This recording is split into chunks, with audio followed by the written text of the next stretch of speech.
Da, da, da, da, da, da. Yo, what's going on, y'all? So, yeah. I used a lot of PL. A-pillar section right there, it's all filled in. We're gonna go ahead and do a little slideshow, y'all. Starting right here.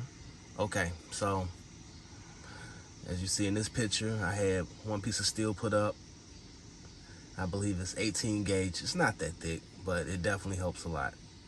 In the next clip you see, I actually got a piece of flat stock. It's 1.5 inches thick by 1/4 inch going across the A-pillar, that black piece.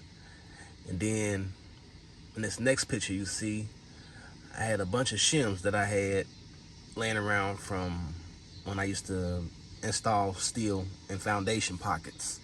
And of course, I figured I might as well just glue them up there. So, PO on both sides. I'm just trying to stiffen everything up as much as I can. And it was fun getting all of this deadener off. Your best friend would probably be mineral spirits. You might be able to get away with paint thinner. I use mineral spirits personally. Work perfect. All right, now we're back on the video, y'all. So yeah, I'm about to get ready for my second sheet. I'm gonna go on and join everything together.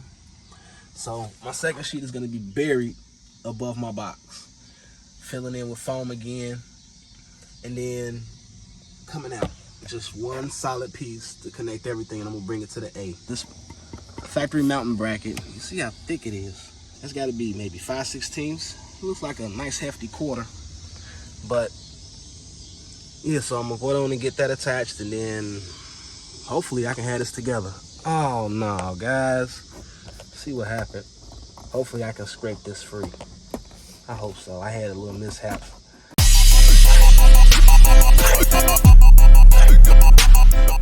We'll take these braces out and get ready to make it happen. Stay tuned.